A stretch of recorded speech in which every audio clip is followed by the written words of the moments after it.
Good evening. This is Don Jeffries. I'm your guest host tonight, filling in for the great Richard Syrett, who will be back next week.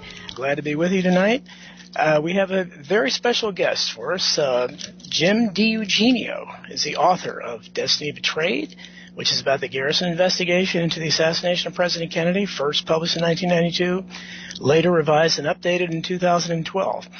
And another great book, Reclaiming Parkland, which was first published in 2013. And we're going to be talking about the new version, expanded version, which is titled The JFK Assassination, which features a foreword by none other than Oliver Stone. It offers a detailed critical examination of the Warren Commission's evidence and conclusions, as long as it is also an analysis of the CIA's influence in Hollywood.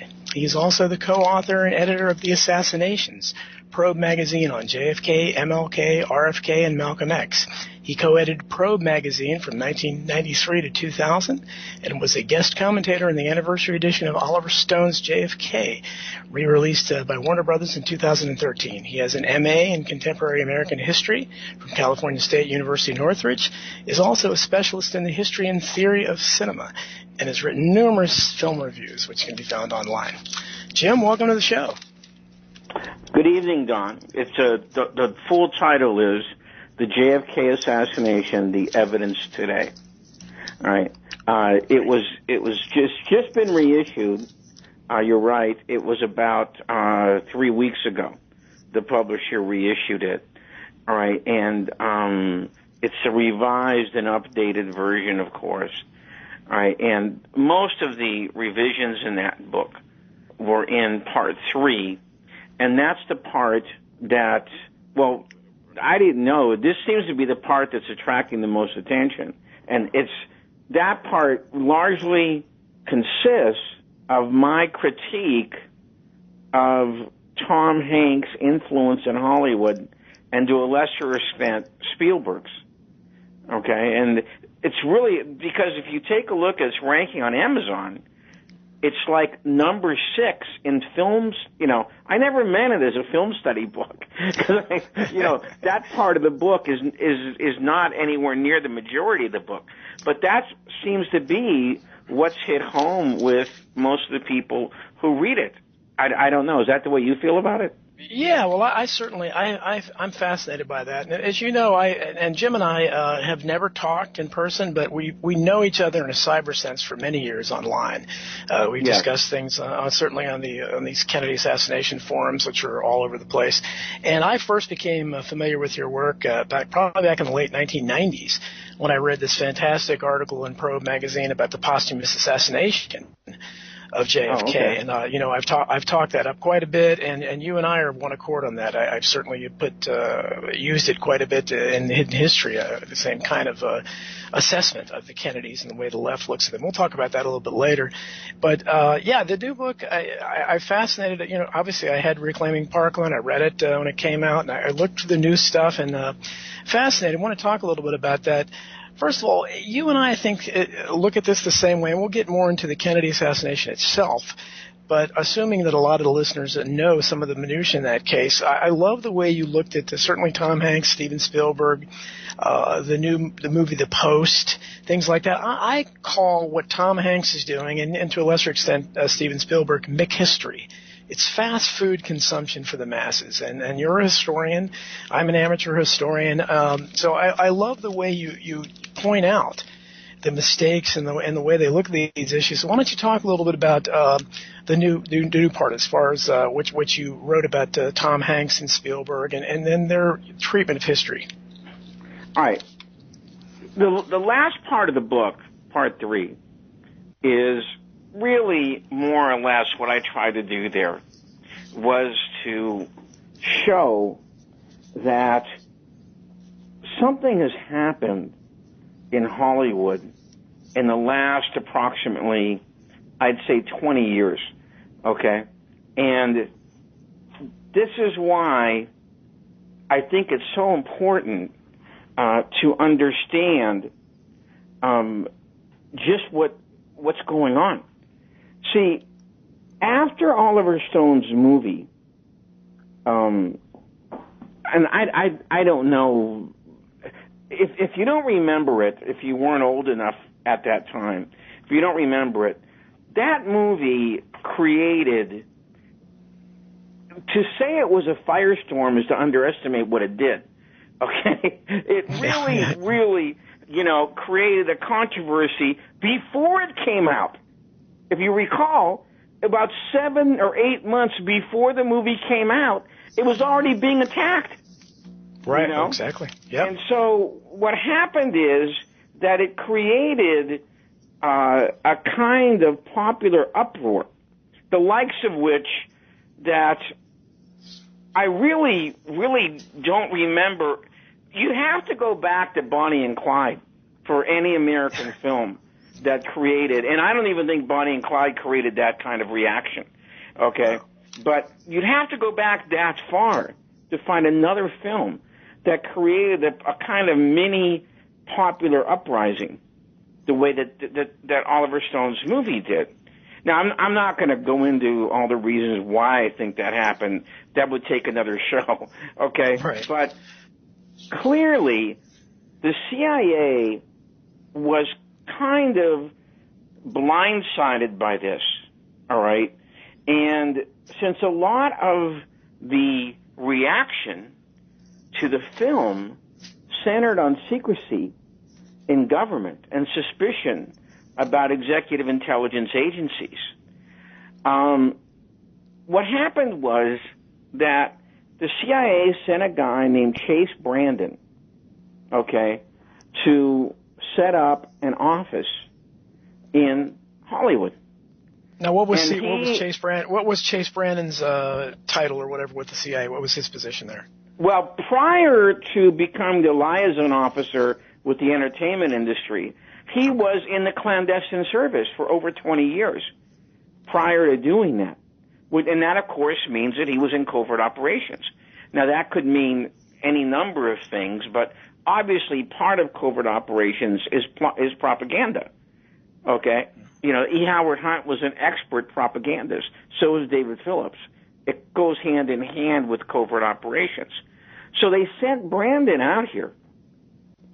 And to make a long story short, and I detail this in the book, okay, and I go into depth and length about it, whatever you think about whether or not the CIA should be involved in this stuff, from their point of view, he was a smashing success. There's no doubt about it. By the end of his tenure, and I think he was out here for something like about 14 years, okay, by the end of his tenure, he had people in the movie industry going to him. Okay, he didn't have to track them down. They actually went to him. And not only was he influential in actually reshaping certain projects, but I have it from more than one witness that Brandon actually wrote whole scenes in movies the way he wanted them portrayed. Okay? Now, in the book, I go into this whole issue. And in my opinion, that should not be happening. I mean, you should not have a kind of collaborator, a secret collaborator on a work of art who obviously and clearly has an agenda the way Chase Brandon did. Okay, and if you read that part of the book, I use some quotes by him as to show where he was coming from. He, from the very beginning, he said he wanted to change the image of the CIA in films. And I would have to say that I believe he accomplished it. He was so successful that the guy who followed him, a guy named Paul Berry, okay, only had to keep the office up for a year and a half because he said that now the operation is more or less self-sustaining. We don't really need to have a guy there anymore. Well, look at how successful they were with Argo, and you talk a little bit about that. I mean, that was basically an homage to the CIA, and you talk about that, and I wrote about it too, about how it was absolutely shameful, the wall between the entertainment world and the government world, when the best picture was named from the White House. And again, you had a supposed leftist President Obama, supposed leftist activist Ben Affleck. So talk a little bit about that. What wasn't that incredible? I tried to make a big deal about that in the book. Okay, I said, can you imagine having the announcement for Best Picture at the Oscars coming from a giant screen above the stage from the White House, and Michelle Obama actually going ahead and announcing the Best Picture Oscar? I said, what is wrong with this picture? I mean, don't these people understand what the heck they're doing? Politics and art, should not be mixed together like that. I don't want to go overboard and make, comparisons to, sort of fascist, dictatorships. But that to me came kind of a little bit too close to the edge. And to me, it doesn't matter if it's on the left or the center or what those people think is the extreme right. Okay, I just don't think something like that should happen. And then, of course, the winner that year, as you said, was Argo, which was basically a paean to the CIA about the Iranian Revolution. And it kind of picked the one part of that whole crisis, the only part, that was considered successful. And wasn't it convenient that picture just happened to win when they decided to announce it from the White House? We have some music coming up, Jim, so we're gonna catch you again after this brief break. We'll be right back. You're listening to The Conspiracy Show with Richard Syrett. Hello, we're back. We're talking to Jim DiEugenio, longtime JFK assassination researcher. We're talking about the Kennedy assassination, obviously, Hollywood, and the thin line between government propaganda and the entertainment business. So, Jim, you want to continue with the points you were making before the break? Yes, yeah. Like I was trying to conclude, Chase Brandon's success in Hollywood in a relatively short period of time, maybe like 13 years, was absolutely remarkable. To the point that, as I said, his successor, or supposedly his successor, a guy named Paul Berry, only stayed in office about a year and a half, all right? Because, as the CIA said, they now had what they called a very active network of people in Hollywood helping in whatever way they can to give back. Okay? Give back for what is something that I don't know what the guy means by that. But they had people now like J.J. Abrams, even Tom Cruise, Phil Alden Robinson, okay, et cetera. They were interacting with those kinds of people now, on a weekly kind of a basis. And like I said, to me, I just don't think that that's the right thing to do. But that's the thing they did for Zero Dark 30 also. The film director and the writer in that film met several times with the CIA, and they got a lot of advice and a lot of counseling from them on how to treat that story. And I have a real problem with this, because coming from where I come from, okay, studying these assassinations of the 60s, it's bad enough to have this kind of influence through the FBI and the CIA over newspapers and magazines, which has been plentifully documented in the past by very many people, not just me, but many other luminaries in the field. All right? But now, to spread it to the big screen, it's just, to me, that's just too much. And then when you think of these people in Hollywood, who consider themselves, leftists or liberals, and then you see what they're doing. A really good example would be the Post, which is why I spent, in the new edition of the book, I spent about 20 pages trying to explain everything that was wrong with that film. And I just find it shocking, in retrospect. Sure. Well, and look at the Post, and I'm so glad you're out there doing it, because what happens is people like us are out there that know the truth about these matters, and we know what the facts are, and we're watching a powerful medium like this. When you have people like Tom Hanks and Steven Spielberg, giants of the industry, that have such a platform that can put this kind of disinformation out there, this twisted take on history, Mick history as I call it, it's very dangerous. And tell us a little more about the Post. Obviously, we know Ben Bradley just from studying the Kennedy assassination. This guy was supposed to be JFK's best friend or tight friend, but he never wanted to do any critical studies on the Kennedy assassination. He had George Lardner Jr. there for years, who was rumored to be tied to the intelligence community, that wrote a lot of awful articles on it, distorted coverage of the HSCA and so forth. And then you had his background, where he had been apparently close to Richard Helms of the CIA. Hardly someone who was a bastion of the free press. So tell us a little about the Post and how that's the distorted view of what was really going on with the Pentagon Papers and so forth. All right, and for that part of the book, all right, I did a lot of research. Okay, I interviewed a couple of lawyers for the Times in that case, who were actually in court, fighting what Nixon wanted to do to bottle up the Pentagon Papers, right? And the in-house counsel for the New York Times back during the Pentagon Papers days was a guy named James Goodale, who's still alive. All right. And I interviewed him on more than one occasion.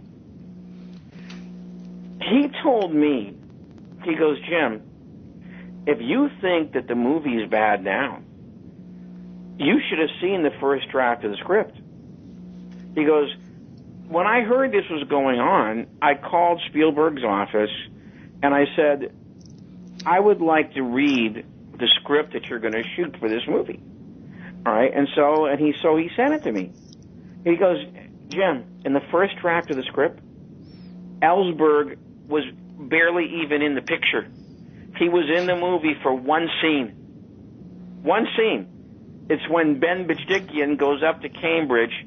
Ellsberg is hiding out in this hotel room with a copy of the Pentagon Papers on the bed, because that's the only scene that he was in. And so when I read that, I said, wait a second. What are you guys doing? I mean, if there's no Daniel Ellsberg, you don't have a movie. And you're only going to put him in there for one scene? And all he's going to do is hand off the Pentagon Papers to this reporter? Well, has Daniel Ellsberg, do we know what his reaction in the film was? He couldn't have been too pleased. Well, Daniel, I think, was just happy to get the picture made. Okay, and to get some notoriety for the Pentagon Papers. When I communicated with him by email, okay, he didn't protest too much about it. He had a book coming out, The Doomsday Machine, okay, about his work as a atomic bomb, statistician and analyst. All right, so I didn't think that he was going to and he really didn't. The guy who did was James Goodale, okay? One of the things we talked about, and I think this is a very apt comparison, making a movie about the Pentagon Papers through the Washington Post would be like making a movie about Watergate through the New York Times. It just doesn't make any sense. Let's put it another way. The whole saga of the Pentagon Papers lasted for 3 years. This was from the night that Ellsberg took the Pentagon Papers out of the Rand Corporation on the West Coast where he was working until the conclusion of his trial with Anthony Russo in which him and Anthony Russo were on trial for a total of about 145 years in prison if they were convicted. Okay? That lasted 3 years. All right? The main characters in that drama were Ellsberg, Russo, Neil Sheehan at the New York Times, and Richard Nixon, who was Nixon and John Mitchell, his Attorney General, who were determined to put Ellsberg and Russo away. In that entire 3-year drama, the Washington Post figures for 2 weeks. 2 weeks. That's it. Okay? Yeah. And we're supposed to make a movie about this incredible story, and you extract 2 weeks from it, and you expect to do it. I mean, it's just kind of and then of course it's not bad enough that they essentially extracted a 2-week passage out of a 3-year epic story. But then what they did with that 2 weeks, I mean, please, to try and portray Katharine Graham as some kind of heroine in the Vietnam War. I mean, this is how bad it got. I literally could not believe some of the things that Meryl Streep was saying. That's not to detract from Meryl Streep, of course. She's a good actress, okay? But her character is, I couldn't believe it. I had to go back and see the movie again and take a whole nother set of notes because I was just flabbergasted. Well, my hat's off for you to be able to watch that. Is just like to be able to wade through reclaiming history. I couldn't do it. So you're a better man than me on that. But as far as though, I'm glad that we have someone out there like you willing to do that, because that takes a lot of time to do it, and it takes it takes a strong stomach the only to watch theater the around in my area where it was playing was one of these high class, exalted theaters. So I had to pay $14.75 both times to see the picture. So you're talking almost $30 to see this. Well, actually, about $30 to see the thing. All right, twice. So there's this one scene in the film, which I don't remember if my mouth flew open, but that's the kind of reaction I hear. I remember. Okay, it's when she goes over to Bob McNamara's house.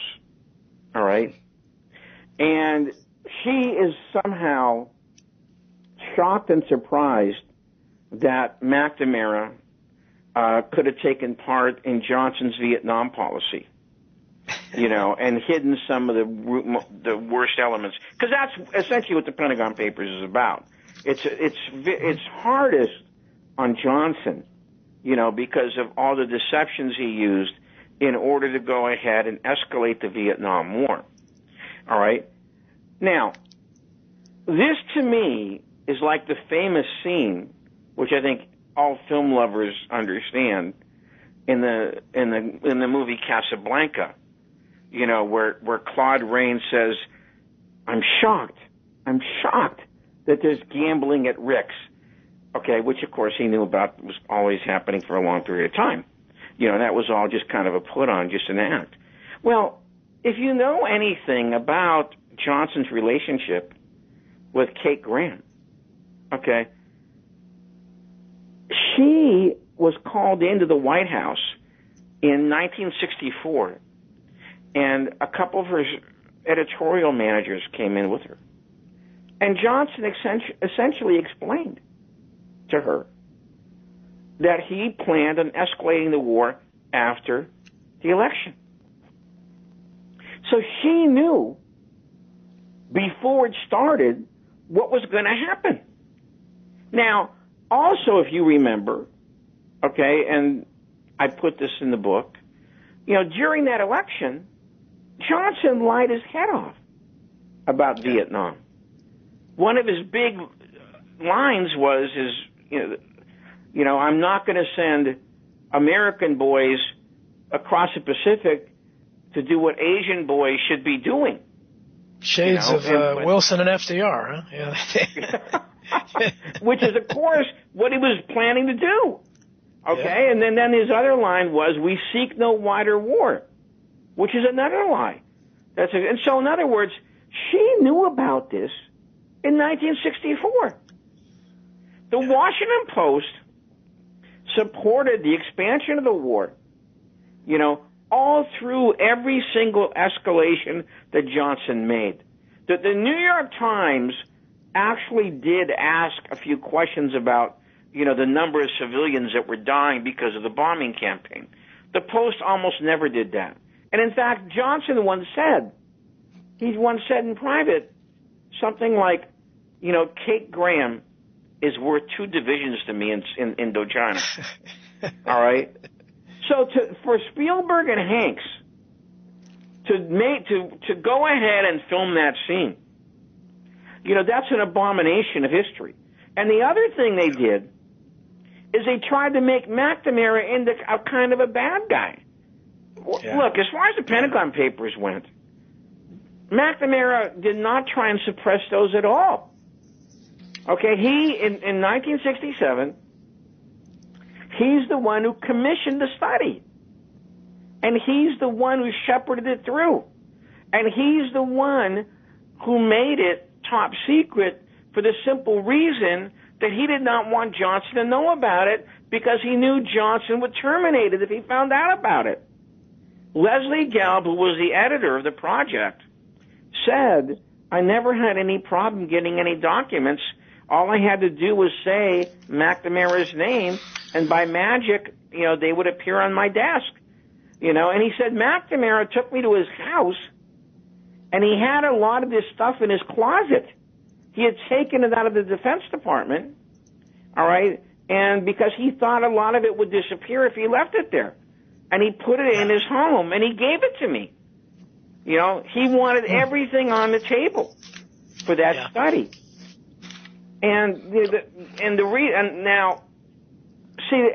thing is, this is why that movie, I believe, is so pernicious. It makes false heroes out of Bradley and Graham, all right? Absolutely. And it kind of turns McNamara into a heavy. When in fact, the truth is, if you know anything about the real history of the Vietnam War, by 1967, I believe, and a lot of other people believe, that McNamara was going through some kind of an emotional breakdown. Johnson insisted on keeping the bombing up.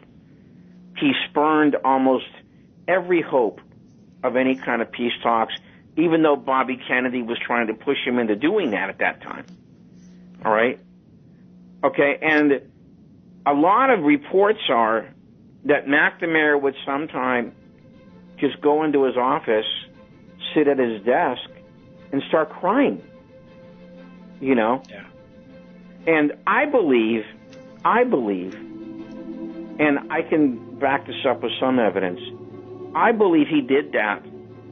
He was having that breakdown because he knew that Johnson had completely turned around what Kennedy's plan was. Okay, Jim, I got to stop. We're up against another break. We're going to continue this discussion with Jim DiEugenio on the other side. We'll be right back. Don't be afraid. The Conspiracy Show with Richard Syrett. We're back with Jim DiEugenio. We're talking all things JFK assassination. We've been having a good discussion here about Hollywood and how the CIA and other government intervention has really transformed, I believe, the way we look at a lot of these subjects. Certainly going back to Oliver Stone in 1991, JFK, and I have a connection to that film as well. I teach a course out here in my county's adult education. Believe it or not, they let me teach a course on the film JFK. And so I really enjoyed doing that. I know the film real well.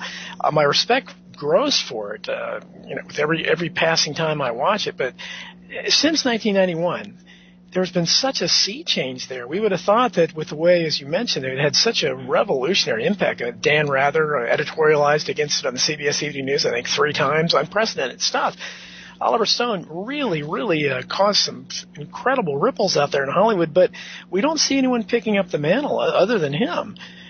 when you talk about people like Hanks and Spielberg, J.J. Abrams, people like that, they're all on the other side. They want to sell this disinformation. And let's talk a little bit about the animosity towards Kennedy itself, because I think you and I are a couple of really only few people out there that see this kind of criticism of the Kennedys as being irrational to the point. And maybe we can talk a little bit about the new movie Chappaquiddick. I don't know what your thoughts are on that, but I think that it's kind of in line with that. But I'm just astounded at the way the left, and we certainly can talk about Noam Chomsky, one of your favorites, and the way he, I mean, and that's an example, I think, of the kind of left, the dichotomy between people like Chomsky on the left, who's seen as an anti-war darling, and most people don't know. I pointed out several times that his first few books were written with grants from the United States military. I don't know many other experts, any so-called anti-war experts who's criticizing our military policy who's being funded by it. But Chomsky, you want to talk a little bit about him and maybe compare him to, it's the same kind of thing, though. They're really distorting the record of Kennedy as far as his record, going back to the Algerian speech that you talk about quite a bit, and certainly on the way he conducted his presidency and was the last president really to opt for peace over and over again, and the way these leftists continue to attack him and try to paint him as a cold warrior and basically say because his life really wasn't too significant, he wasn't that great of a guy, so he got killed, but who really cares? You want to talk a little bit about that? Okay. A long time, let's see, about 5 years ago, I decided that I was going to go ahead and explore this entire issue. All right, that is, what really was Kennedy's foreign policy? Because, look, if you read the JFK assassination books, right, then all you hear about time after time after time, you would think that Kennedy spent his entire presidency on Vietnam and Cuba. That's it. Well, did he really spend 1,000 days on Vietnam and Cuba? So I then took a look and said, you know something, there's another problem with this. Because although everybody mentions his Cuba policy and his Vietnam policy, nobody explains why, number one, Kennedy did not send in the Navy to bail out the Bay of Pigs, when in fact there were ships right off the coast of Florida that he could have called upon to do that with. All right. And then Admiral Arleigh Burke, and the CIA and Nixon were urging him to do that. All right. Secondly, why did he not send combat troops into Vietnam in November of 1961 when everybody was urging him to do so? And number three, why did he not bomb the missile silos during the missile crisis? Why? Why did he not do all three of those things? Because we know that Nixon urged him during the Bay of Pigs, declare a beachhead and invade the island. All right. We know what Johnson would have done with the troops in Vietnam because he wanted to do it from 1961, so he would have gone along with those. And Eisenhower backed up Johnson. And we know with the missile crisis that everybody, by the end of the second week, everybody except Bobby Kennedy, was urging him to go ahead and not just bomb, and some of them wanted to invade the island. And we know today what would have happened because we know today that the Cubans had 13 tactical atomic warheads there. So any invasion would have been incinerated, by those atomic weapons. And Kennedy would have had no choice except to retaliate, So why didn't he do those things? And so I said, there must be something we're missing here. Okay, some part of the puzzle, is not prevalent. It's not written about. So I decided to go outside the Kennedy assassination book field. All right, and I started digging through other things, and I found a few sources that really helped me in this regard. And I found out that what happened was that Kennedy had a kind of transformative experience in 1951. All right? And he met with a diplomat in the State Department in Saigon named Edmund Gullion. And he was there in Saigon because the next year he had planned on running for the Senate, and he wanted to be a little bit more well-informed about foreign affairs. Okay? And so he met Gullion at this rooftop restaurant in Saigon, and he asked him, he goes, is France going to win this war?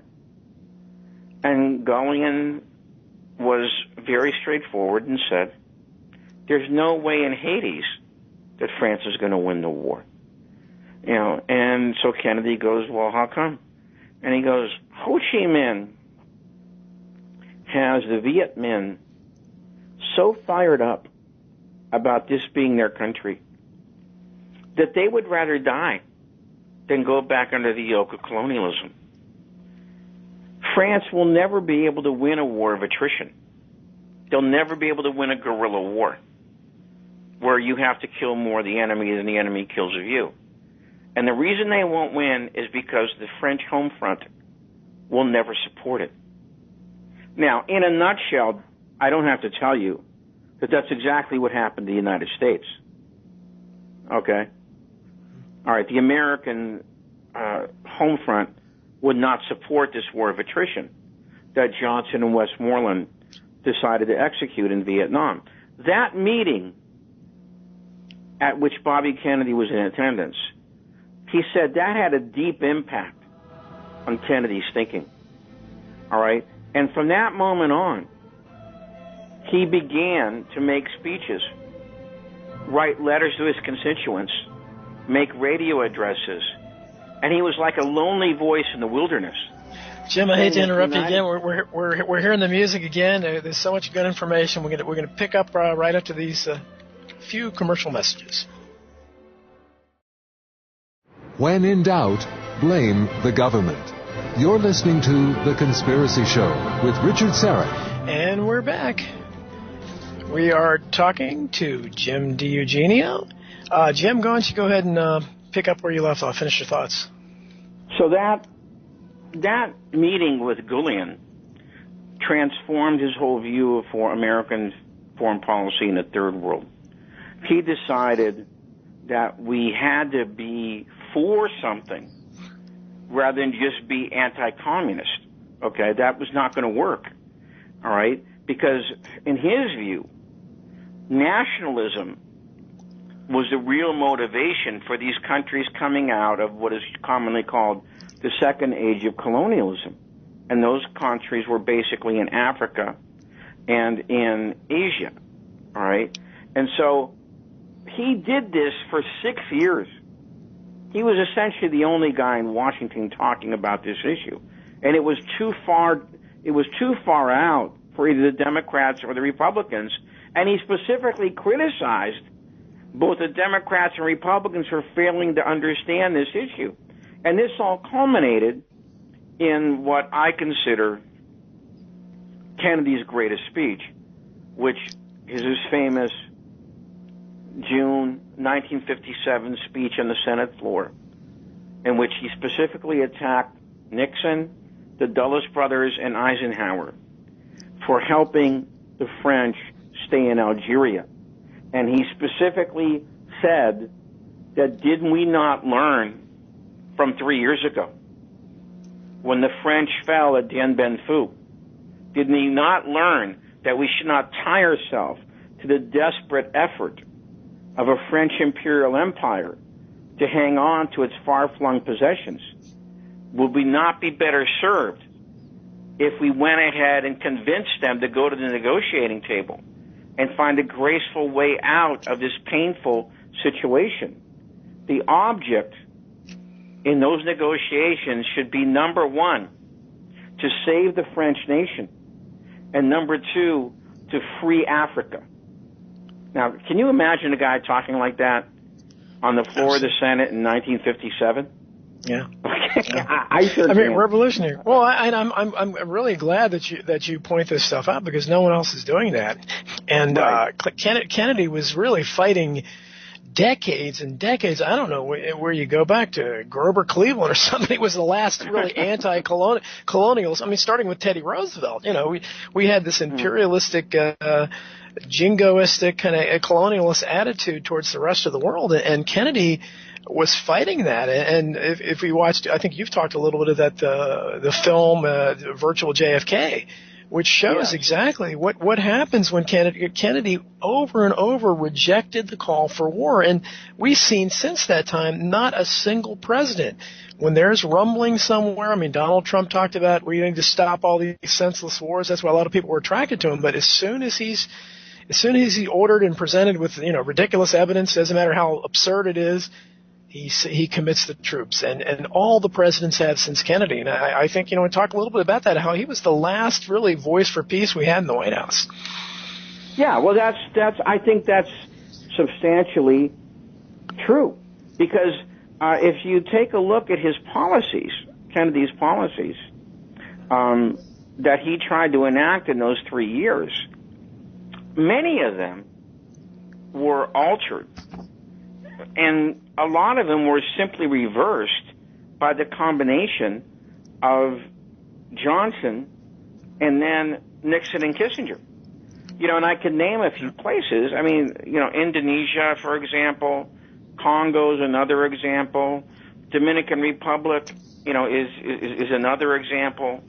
And of course, the one that ended up being an utter and complete disaster was in Indochina, But Indonesia is one that doesn't get talked about very much, and I think that's very important, because that culminated in 1965, the overthrow of Sukarno, in what many people consider what is probably the CIA's bloodiest coup, with help from the British, all right, in history, in which to this day, nobody knows how many people died, but it was at least 500,000 people perished, in the overthrow of Sukarno and the installation of Suharto.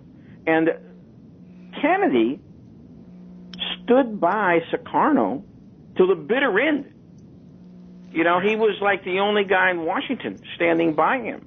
And in fact, in Greg Pilgrain's book, The Incubus of Intervention, Kennedy was actually arranging deals for Sukarno, because he did not think that the Indonesian government was getting enough out of these like these mining and petroleum drilling projects.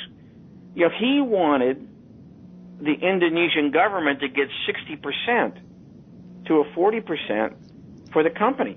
And of course, if you don't know anything about this, Indonesia was one of the richest areas for natural resources in the entire world.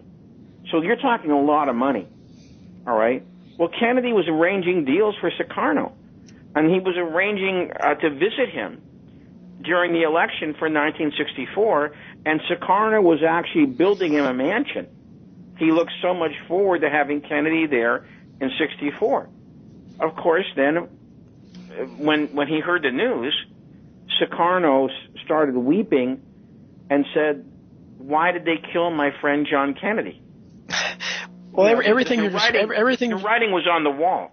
Yeah, and everything you're describing here, I mean, you're going into all these details about what was going on, not just in Vietnam, but around the world. We see exactly how many things changed, because the whole thrust of American foreign policy, not just Vietnam, right, that was obviously the biggest thing, changed with Kennedy's death, and that's why it's so distressing to have people like Noam Chomsky, with the voice he has out there, trying to minimize or distort the record of JFK's foreign policies to paint him as just another Cold Warrior, as being no different than LBJ.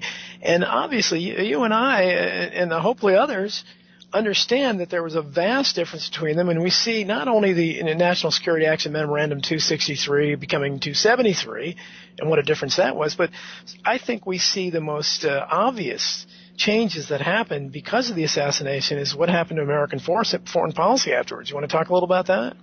Well, what happened was that by approximately the late 70s, rather the mid-70s, Nixon and Kissinger had finished up what Johnson had started, which is pretty much the reversal of things like the Alliance for Progress in Latin America.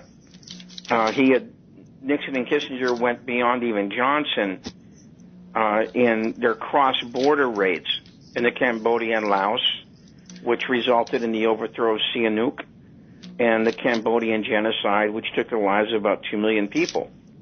Then, when Nixon was removed from office, Jerry Ford became president, and he had been, of course, on the Warren Commission, falsified the facts of Kennedy's death, and yep. What happened there was something really that not enough people understand. He brought into power for the first time 2 guys named Rumsfeld and Cheney, all right? And what he did is those guys thought, now I'm really going to say this with a straight face because it's true. Those guys thought that Nixon, Kissinger, and Haig were too moderate because they wanted to reignite Kennedy's détente with Moscow. And so they brought in these private citizens led by Paul Nitze, who has been an eternal hawk. And they created the committee called the Committee on the Present Danger. Yeah. Aided by George H.W. Bush at the CIA, they were allowed to enter into the CIA offices and change the estimates on Soviet conventional strength and atomic strength. And this was the beginning of what's popularly termed today the neoconservative movement and the rise of people like Richard Pearl and Jeane Kirkpatrick. And this was the ultimate burial of JFK's foreign policy. I think it's epitomic that it happened under Jerry Ford, because you had Jerry Ford bearing the truth about Kennedy's death, and now you had Jerry Ford instrumental, with help from George H.W. Bush, at burying and essentially exterminating his foreign policy. And today, if you ask me, the neocons dominate. I'm not just in the Republican Party. They dominate the media. They dominate a good part of the Democratic Party. Oh, absolutely. I mean, Hillary Clinton, to me, was pretty much a neocon. Well, wouldn't you say, in my opinion, I think we look at the Reagan years as when the conservative movement changed into this neocon thing. Before, the conservatives were basically anti-communist and less government. They became neocon, total Zionist, and kind of Ayn Rand worshippers of greed. And Clinton in the 90s went from Democrats being concerned with civil liberties and protecting the rights of people to hate speech laws and trying to lock people up for saying something. And as you said, no disagreements on foreign policies. They're just this neocon. Hillary Clinton basically was calling Donald Trump a wimp during the campaign for wanting to get along with Russia. And we have no choice. I don't know. Do you know this? Do you know this? Do you know the Clintons vacation in the Bahamas at a giant mansion with Henry Kissinger? Did you know that? Well, it doesn't surprise me. And he gets around. He advises everyone. When I heard that, I just about fell off my chair. What is any Democratic president doing, even talking to Henry Kissinger? Henry Kissinger's a war criminal. I mean, this guy is the heavyweight of genocide in the 20th century. Jim DiEugenio, longtime JFK researcher who knows this stuff like nobody else today. And welcome back to The Conspiracy Show. I'm Don Jeffries, your guest host. You may know me from my books, Hidden History and Expose of Modern Crimes, Conspiracies and Cover-Ups in American Politics, and Survival of the Richest, How the Corruption of the Marketplace and the Disparity of Wealth Created the Greatest Conspiracy of All. Richard will be back, by the way, next week with a great show. He'll have Linda Moulton Howe from earthfiles.com and James Abbott, the author of The Outsider's Guide to UFOs. So be sure to listen to that same time, same channel next week. We are talking with Jim DiEugenio, longtime JFK researcher who knows this stuff like nobody else today. And we've been talking quite a bit about foreign policy, about Hollywood and so forth. Let's switch a little bit gears, and I want to talk some more about the... Well, can I just finish my thought? Oh, sure. Go ahead, Jim. Sure, go. Okay.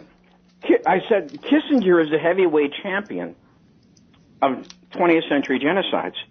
He was instrumental in 3 of them. The first one is the one that doesn't get very much attention. It was the one in East Pakistan, Bangladesh, in which Nixon and Kissinger ignored and then actually aided the attempt by the West Pakistan country to kill, I think it's 300,000 people in Bangladesh. The other one, of course, we know about is Cambodia, where Nixon and Kissinger's bombing campaign destabilized Sihanouk, all right, and allowed for the eventual rise of Pol Pot, and that was about 2 million people perished in that one. And then, of course, the one in East Timor, where he gave the green light to Suharto to go ahead and invade East Timor, and I think that's about another 300,000 people.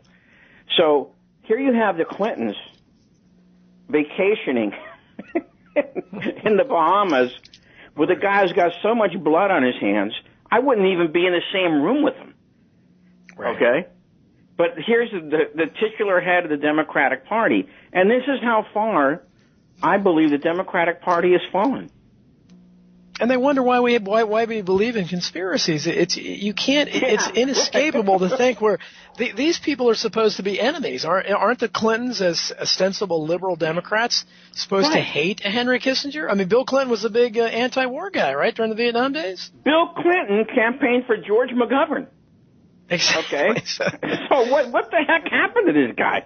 You know? I mean, exactly. Or again, was he ever legitimate? I see. That's why people like myself. I mean, I write about so many of these things, and you go down these rabbit holes, and you find out that things are never as they seem. And you talk so much about, and you and I are in the same. We're both, I think, as the people on some of these Kennedy forums would say, we're apparently both members of the Kennedy fan club or the Kennedy cult or whatever you want to call us. But I mean, I'm just looking at it, honestly, and there's no question. In my book, Hidden History, I had all the quotes from people on the left who just, from Malcolm X to William Kunstler to Eugene McCarthy.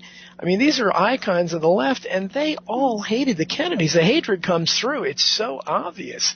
You can't escape it. And Noam Chomsky today, your favorite and mine, I mean, it's so obvious that he has a hostility to this guy where he... Well, wait a minute. I don't know if you read what I've written about this guy, but what nobody knows is that Noam Chomsky did a 180-degree turn on this issue. You know that, don't you? Yes. Yeah, okay, you're aware. You want me to talk about that? Describe the audience, exactly. Let them know. Okay. Way back in the mid-'60s, there was an early researcher on the JFK case named Ray Marcus. Right. All right? And Ray Marcus did a lot of work on the Zapruder film. The Bastard Bullet. Was it the Bastard Bullet he wrote? And CE-399, which, of course, is a magic bullet. All right? And so he migrated between the East Coast and West Coast because he had a business partnership on the East Coast. So he decided to visit some prominent intellectuals in the Massachusetts area to try and get them interested in the JFK assassination. All right, remember, we're talking about the mid-'60s around this time. And so one of the guys he visited was Noam Chomsky. And Chomsky originally gave him an hour. And so Ray came into his office, and he told me he only had about 4 different exhibits. Okay? And so he went through them one by one. He said Chomsky was so enthralled by this stuff that he got his secretary on the phone and said, clear my agenda for the rest of the afternoon. Reschedule the appointments. Yeah. And Ray said he ended up spending 4 hours there. Yeah. How can you talk about 4 exhibits for 4 hours? But they did. Okay? And this is how interested Chomsky was. Yeah. You know, how enthralled he was. And then what happened is he visited a couple of other people who knew Chomsky. They were interested also. And then Chomsky said he would get back to him about becoming a part of this movement. But he said he had a very odd discussion when one of Chomsky's cohorts drove him to the airport. And he remembered it as being something like, you know, if they can do that to the President of the United States, you know, what chance have? And, you know, and I've, you know, me and you have heard that a million times, right? Okay, so, you know, and so, but we just don't care, you know, because it's simply the right thing to do, you know? Yeah, and so what Ray said, when he got that message from one of Chomsky's colleagues, he said, you know, a little bit of an antenna went up in his head, and he goes, Chomsky's going to chicken out of this thing. You know, and so he waited for Chomsky to call him, as he said he was going to do, you know, but he never did. And so he said he got a letter from him later saying that, you know, I think I'm going to devote my energies to this Vietnam thing instead. You know, not being able to relate what happened with Vietnam to Kennedy's assassination. Okay? And of course, now there's no doubt from a career point of view that it's much more advantageous at that time to get involved in the anti-war movement than it was in the Kennedy thing. Because if you remember, of course, the media was going after the Kennedy critics at that time. Right. You know? All right? But yet the anti-war movement was mushrooming, you know?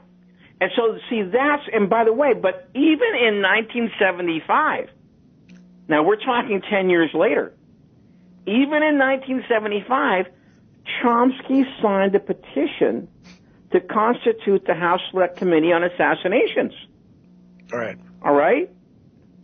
So, in other words, what Chomsky doesn't like to admit is that he's done a 180 on this thing. And he's never had to explain it because nobody's ever called him on it. Well, so many people have. You and I have both talked about that. I call them neocons, a different kind of neo-believers in conspiracy. And also the people who've been converts. Gary Mack was probably the most famous one. Gary Mack wrote some great stuff for Penn Jones Continuing Inquiry. He was about as pro-conspiracy as you can be, and he became this kind of neocon guy where he would email me and say he still believed there's a conspiracy, but everything he ever said on all those awful television shows on the Discovery Channel and so forth was to promote the Oswald did it alone thing. There's so many guys like that, and I always ask, whether it's Chomsky or anybody else, what are they seeing? If you believed in conspiracy, you and I know, if you study this stuff for, I don't know, really a week maybe. I mean, if you actually immerse yourself in the 26 volumes to any degree, or just read some of the critical works that were done early on, the Accessories After the Fact or something, where they did the work for you. They went through the volumes and they showed you what the Warren Commission conclusion was, as opposed to what the hearings and exhibits evidence was that they sourced it to. And every time it was either contradicted, sometimes had nothing to do with it. But anybody can see that the official case is impossible. So what are these people seeing that do a 180? What are they? I've never gotten an answer from them. I say, what caused you? What have you seen to change your mind? You used to believe Oswald didn't do it. Why do you believe he did it? Yeah, well, see, but it's not just Gary Mack. If you also remember, it was also Dale Myers and Gus Russo. Yes, exactly. Dale Myers was a conspiracy, and so was Gus Russo. Yeah. In the 90s, up until when, in the 80s and 90s, up until when Oliver Stone's movie came out. Dave Then they did this 180-degree transformation. Dale Myers goes on the Peter Jennings special in 2003. Yes. And you remember what he did there? With a computer simulation. Oh, yeah. So impressive, yes. He said, it's not the single bullet theory. It's the single bullet fact. Exactly. If that is not out of George Orwell, it's sort of like the famous, the clocks were striking 13. Okay, if you can say something like that on national television, then you completely lost your self-respect. All right? I mean, that's just utterly and completely ridiculous. Yeah. Well, that leads us into... That's what they did. I believe that there was a large amount of career advancement in those decisions. You know? Oh yeah, well, I think there's no doubt about that. But that kind of leads us into one of my favorite topics, and you probably read my post on the forums over the years, and I'm kind of the kumbaya guy that wants us all to come together. And there's so much friction in the assassination research community. The people I talk to, it's just you have these huge egos. These difficult personalities sometimes, where everybody wants to have their little minutia and they're disagreeing really over minutia. Where we all know there was a conspiracy, we all know Oswald didn't do it. If you studied this case at all, what is that old line? I think Penn Jones said the only way to believe the Warren Report is not to have read it. And that's kind of the way it goes. But how do we ever come? Because one thing you'll notice about the lone nutters is that they don't fight with each other. There's no discord there. They don't care. They're just drumming home that there was no conspiracy, where we are fighting all the time. And I hear music again. Unfortunately, I've raised this. So we'll be back in a few minutes, and hopefully we can pick up on that, and we'll talk about some other things. We'll be right back. Follow the Truth, The Conspiracy Show with Richard Syrett. We are back. Okay, Jim, go ahead and make it. Sorry you were interrupted by the break. You were talking about there, the second part of this book, the JFK assassination, the evidence today. That's what I tried to do. I tried to get back to the original evidence. Okay, and I tried to trace it back, because we know so much more about this stuff now because of the declassified files through the JFK Act of 1992. We've got 2 million pages of declassified FBI, Secret Service, and CIA files, and State Department files. So what I try to do in the book is I try to take back these evidentiary issues, which were not really clear in the Warren Commission volumes, because of these declassified files. Now we can find out more about these things. So, like, for example, one of the things I did was Ruby's polygraph test, because the other side, if you remember, would always say, but Ruby passed his polygraph test, so therefore he was telling the truth. Well, now we know that that's a bunch of baloney, that the polygraph test was rigged by the FBI to the point that they actually turned down what's called the GSR machine, the galvanic skin response, so as not to detect evidence of deception. All right, and I did this with several other things about the way that Ruby got in to the basement of the Dallas Police Department. I'm very proud of that section of the book. I did about 5 pages on that, to polish off Oswald. And so the way I looked at this is that you had to get back to where did this evidence begin? What's the trail? Because, as you know very well, in almost every instance in the JFK case, sooner or later, what is called the chain of possession breaks. Absolutely. Okay? And then not only do you have a chain of possession problem, but you have what's called in legal circles an identification problem. Very few people know, but I'm sure you do, that the so-called rifle that the Warren Commission placed in evidence as being the rifle used to kill Kennedy that day is not the rifle that they say Oswald actually ordered. You know that, right? Right, exactly. Yeah, okay. It's because the rifle that is in evidence today is a 40.2-inch, what they call a short rifle. Okay? Right. All right? That's not what Oswald ordered. Oswald ordered a 36-inch Mannlicher Carcano, which is technically called a carbine. And if you can believe it, nobody during the whole almost year that the Warren Commission was in session ever brought this, well, wait a second. That ain't the rifle he ordered. So how did he get it? Nobody asked that question. What would a high-profile, what would a real defense attorney done? I mean, Walt Brown had a book called The People versus Lee Harvey Oswald. You probably read it back in the 90s, but where it was kind of a fictionalized version of what would have happened if Oswald had gone to trial. Now, that's assuming an honest courtrum, which honest courtrooms have always been hard to find in America, and they're really hard to find now. Especially in a case like this. But assuming that's true, the chain of possession problems you talk about alone, the Mannlicher Carcano, legally speaking, doesn't exist because the officers that found it, Boone and Weitzman, signed sworn affidavits for German Mauser. So regardless of what that meant, any defense attorney would say, Your Honor, I'm sorry, there's no chain of possession. Where did this Mannlicher Carcano come from, regardless of what size it was? Same thing with the shells and so much of the evidence, the evidence in the Tippett case. Right. So they wouldn't even have had any evidence in Oswald. But I'm sorry, I didn't mean to interrupt you. Go ahead. Yeah, see, what you're talking about is what they call a 402 in California. It's called the 402 evidentiary hearing. Okay, in which the prosecution is trying to put something on into evidence, and you object on the chain of possession or the identification issue. Because another example of this, if you're going to introduce a photograph and people don't understand this, if you're going to introduce an illustration or a photograph into evidence, you have to have the guy there who took the picture or drew it, okay, and he has to certify that is what he shot or drew. Well, for example, with the problems with Kennedy's brain, the pictures are in the National Archives, they depict an almost intact brain. Right. Okay? And when the Assassination Records Review Board got the photographer, Stringer, under a deposition, Jeremy Gunn, the chief counsel, put the pictures up on, a light board. And he asked them straight on. He says, did you take those photographs?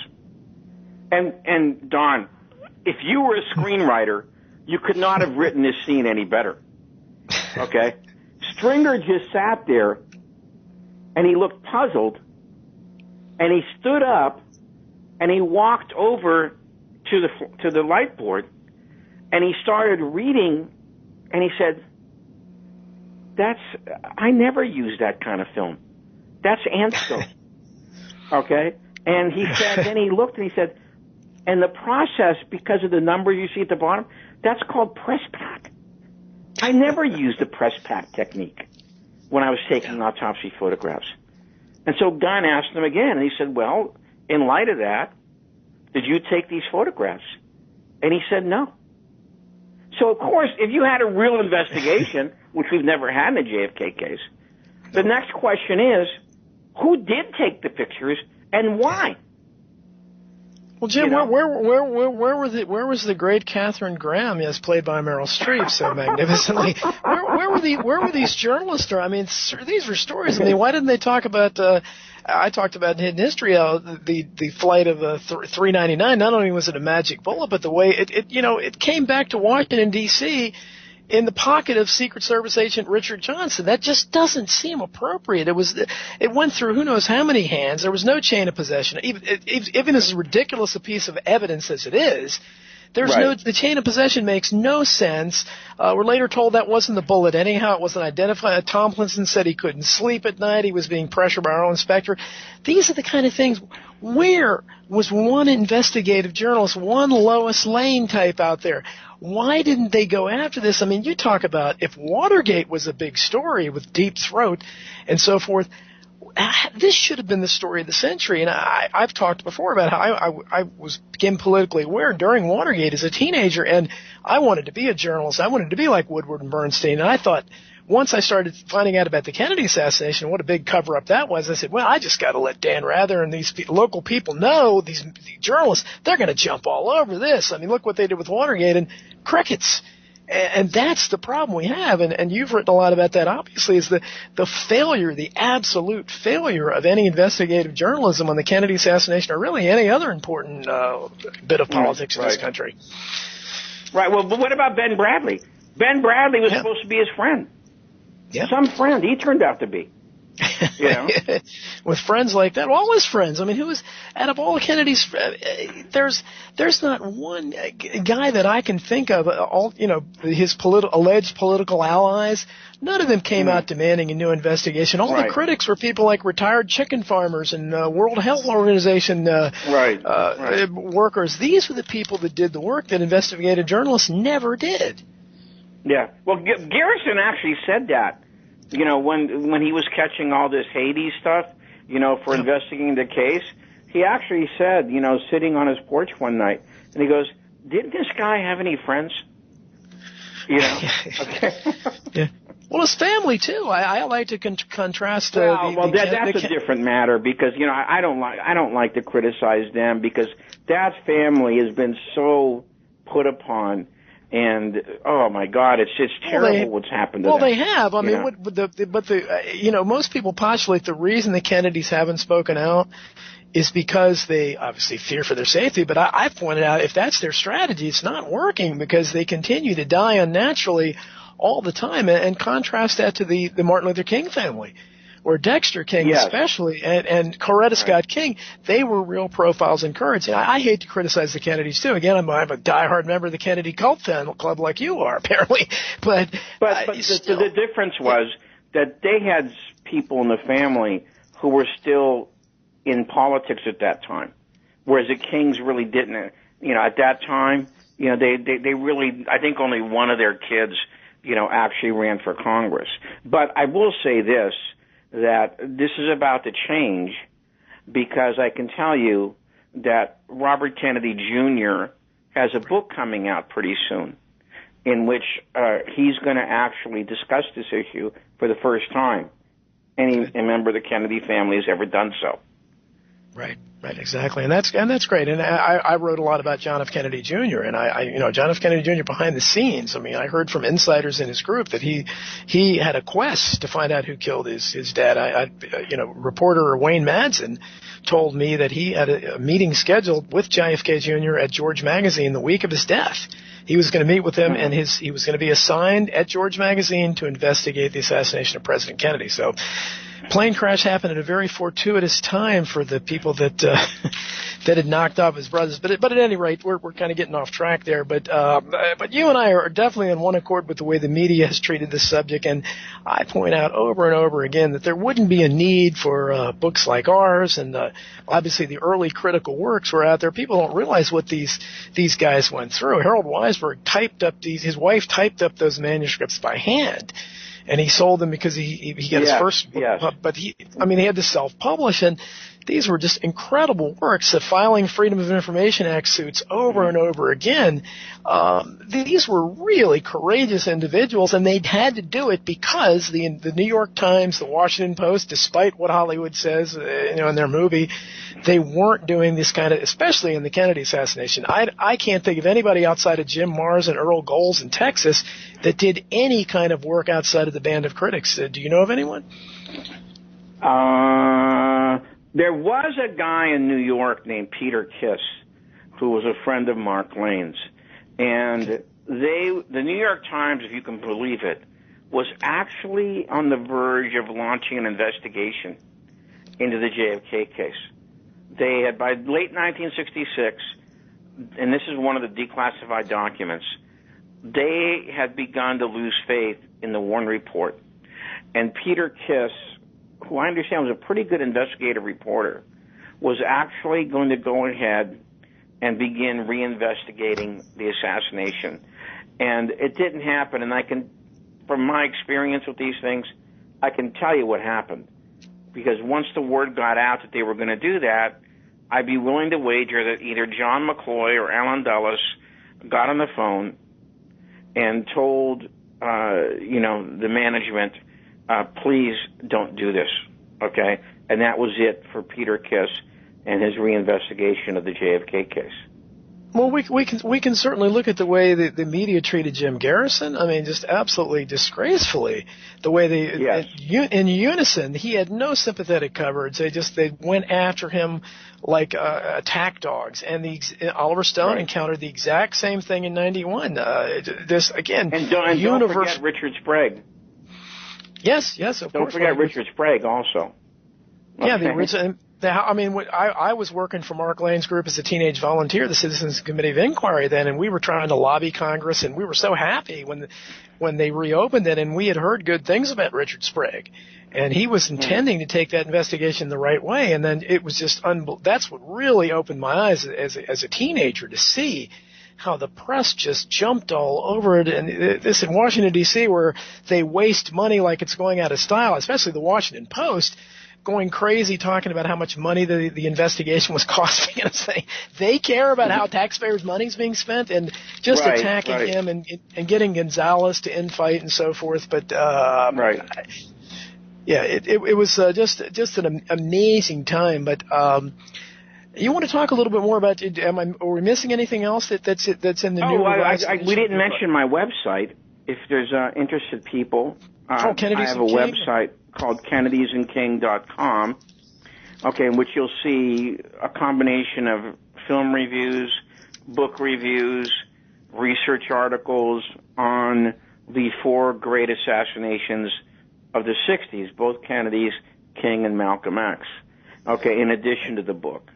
All right, so that's something that interested parties should take a look at. I'm very proud of that website because I really do think that it's probably the best research site on the JFK case that there is. Oh, you get lots of traffic there, and it certainly has become a big thing. But it's funny you mention that because I had gotten a couple when people heard I was going to be guest hosting tonight. I got a couple of emails from people, and again in our very large community, and they actually brought up asked me to ask you about that because as you know how all of us I've been attacked a lot here, and I know you've been attacked a lot.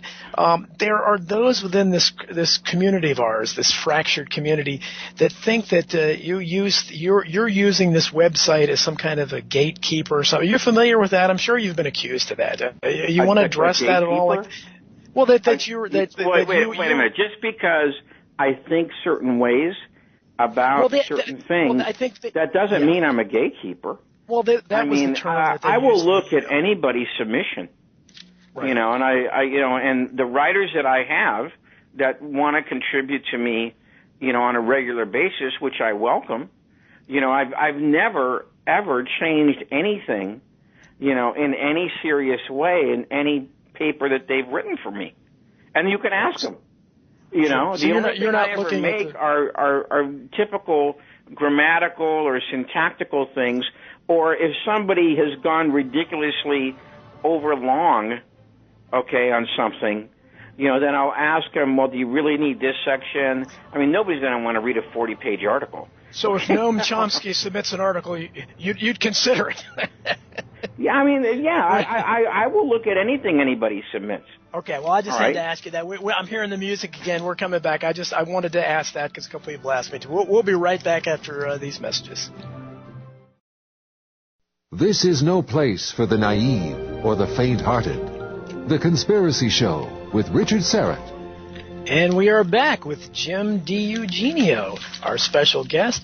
Jim, I had mentioned earlier the article, the posthumous assassination of John F. Kennedy, which I had a really big influence in my thinking, and I was especially taken with the way you examined the truth behind Judith Campbell Exner and her allegations, which in my mind, I believe that her allegations kind of combined with these alleged ties to the mafia and so forth that began to be alleged, I guess, in the mid-'70s. Again, right around that time that we were trying to get a reinvestigation of the Kennedy assassination, had a huge impact on the way the public began to look at John F. Kennedy and the Kennedys in general. And they began to look at them negatively as these reckless, sex-crazed guys who really didn't have any morals. And so their lives weren't that great. So really, they got what they deserved, or however you look at that. You want to discuss, and I was really taken as why the same media, the same reporters that wouldn't listen to any of people like me that were trying to lobby back then as a kid, they wouldn't have any interest at all in so-called conspiracy theories about the assassination itself, yet they swallowed these tales of Judith Campbell Exner, hook, line, and sinker. The exact same media outlets published them and basically gave them a great deal of credibility. Do you want to comment on that? Okay, yeah. That essay I wrote for Probe magazine back in the, I think the 1997 or something. And I have to say that was one of the most popular and most influential pieces that we ever published. That got attention from some big, like the New York Review of Books, Christian Center. You know, people were like really kind of, you know, surprised at this thing because nobody had ever done this exploration, you know, of the whole Exner thing, Mary Meyer thing, and the Marilyn Monroe thing. And so I decided to do this, okay, because I said, well, you know, is this stuff really true? I mean, is People magazine a good source for this? All right, and so I examined the Exner thing at length and in depth, and I went ahead and I decided that there was something really wrong with this picture, okay? And that what happened was that this woman surfaced during the time of the Church Committee when they were examining the crimes of the CIA, and the Church Committee had decided that Eisenhower had ordered the assassination of Lumumba. And that got a lot of the Republicans angry, okay, because Ike was a storied hero of the GOP party. And so they decided to hit back by making Frank Church mention this name of Judith Campbell in the Church Committee volumes. So this made her a kind of major media star, because the New York Times ate this story up, of course. You know, they had hired a guy named, I think it was one of Nixon's former speechwriters, and, you know, and he started drilling this story, you know, every week for about a month. And so she wrote a book, okay, not one trace in that book of any communication between the Chicago outfit and JFK. Well, we thought we had saw the end of Judith Exner, right? Well, that wasn't even the beginning of the end, okay? At almost every anniversary of Kennedy's assassination, you know, at least twice, okay, she wrote two more extensions of her story. One was for People magazine, okay, and then she wrote another one. I think it might have been in Vanity Fair or something. And so I began to compare the stories. And I just could not believe that anybody could accept all the contradictions, you know, all the reversals. And sometimes she just outright lied, okay, all right? And, you know, and then her reason for writing the story and the one in People magazine, she said, I'm on my deathbed and I have to rid my soul of the truth about me and JFK. And then, of course, 5 years later, she's still alive and she writes another story. Okay, and now she adds to it even more. Mm-hmm. All right. See, the whole aim, I believe, was to somehow reverse the image of Bobby Kennedy and John F. Kennedy being militant foes of the mafia. That's what they were trying to do. Okay? Because, of course, Exner, since she was friendly with Giancana, okay, and Giancana was one of the guys that Bobby Kennedy was making life a living hell for, you know, to the point that the guy eventually got out of America and went to Mexico, all right? And so they were using this to tarnish that image. You know, of course, there was never any evidence for anything that the woman said about carrying messages. And in fact, they caught another one of the guys who she named as being a messenger in the ARB, deposed him, and he denied the story. Okay? So anybody could fall for this woman. And again, I have to say, why did this have to be me? Why did I have to do this? You know? No professional journalist would do it. That's exactly why. Right. That's what the fourth estate has become in this country. And that's why we have shows like Richard Syrett's, because we have to. Definitely. And again, it's these are the same people. That's what opened my eyes at such a young age. And I said, wait a minute, I've got this great evidence in my head. I mean, the single bullet theory, just that alone, and the magic bullet, the condition of it, the holes in Kennedy's clothes, and the moving wounds, and all these things that cried out for investigation. And then you had kind of sensationalist things like the babushka lady, the umbrella man, and these things that just made for a great story. And yet there was no interest there, but they were all the interest in the world in Judith Campbell Exner. It's amazing. I'm hearing the music again. We're up against another break. We're gonna talk some more with Jim DiEugenio right after this. The magic bullet enters the president's back, headed downward at an angle of 17 degrees. It then moves upwards in order to leave Kennedy's body from the front of his neck, wound number 2, where it waits 1.6 seconds.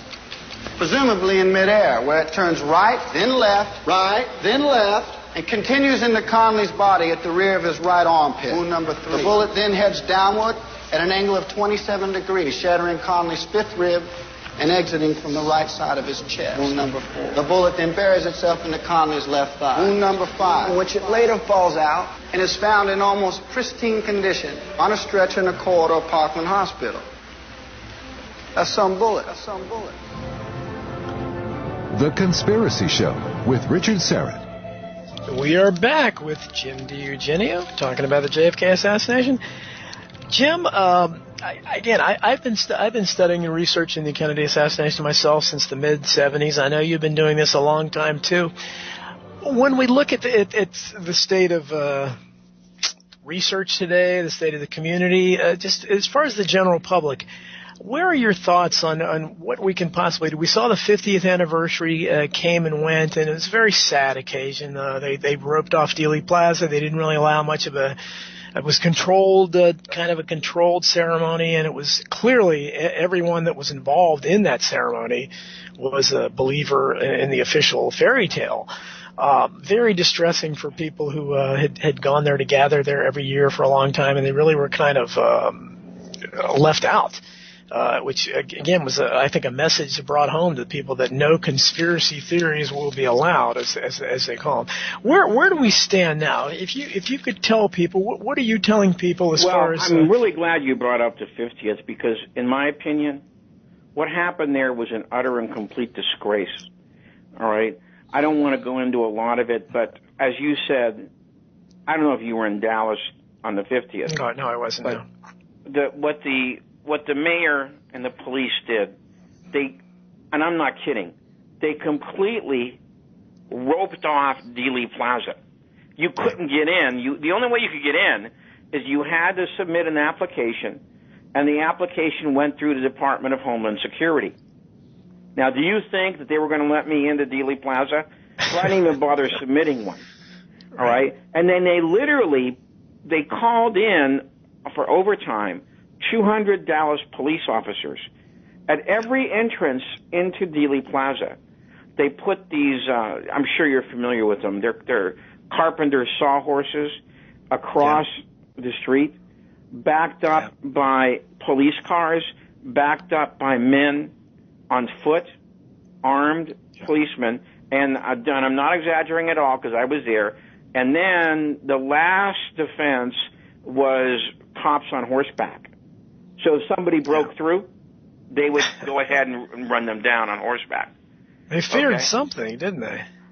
Yeah, I mean, and then, of course, we had nothing but propaganda on. We had the late Vincent Bugliosi, Chris Matthews, Tom Brokaw, etc. But I will say this. There is a reaction that's set into that. And I'm not at liberty to tell you the whole story right now, but there is a reaction coming in. Okay, in addition to this book by Robert Kennedy Jr., okay, there's a couple of things in the works that are really going to kind of make a lot of noise, all right? And I'm privileged to know about a couple of these projects because since I developed kind of a name in this field, people doing these things, call me up for advice and counsel. All right? So there is going to be a reaction to this. So there is some hope out there. All right? And there's a lot of information in these new files, although some of them are still censored. So there's a lot of new information coming out in those files. And so there is, a kind of other side to this thing, which I think we have to look forward to. Because this information is going to get out there. It has an outlet now, at least 2 of them, maybe 3. Well, I'm glad you told me about Robert Kennedy's book, because that's the reason why I was talking about the Kennedy family earlier, because it's going to take a member of the Kennedy family to get on Chris Matthews or Rachel Maddow or Sean Hannity or any of these things, because we know how the left and the right there. Rachel Maddow is just as much a believer in the fairy tale as Sean Hannity is. I mean, there's the left and right completely agree on that's what's such a disgrace, that you have people that are supposedly Democrats and supposedly liberals. I mean, she went to Stanford. She went to Oxford. Okay, do you really think she's that stupid? I don't think so. No. I think that once you get to a certain level inside the establishment, they give you the speech. You can do anything you want, but don't talk about the assassinations or the CIA and drugs. Well, I think that may happen, but I remember I was privileged to meet Harold Weisberg on a very memorable evening back in the early 80s and had dinner at his home, and he told me, and it still stuck with me all these years later, he said, they didn't have to tell the media to cover up. They just did it instinctively, and that's the way I look at it, is that they're trained. They hear this word conspiracy theories, and they just know not to go there. There is something in there about the media psyche, about don't go to a conspiracy theory. But, the point is, this is not a conspiracy theory. It's a fact. John F. Kennedy was killed by a conspiracy. Okay, any examination of the evidence, it's just a matter of who did it and what the reasons were. But let me wrap it up by saying, I spent some time on the media in this book. But there was a story that I couldn't get into the JFK assassination, the evidence today, because I came across it too late.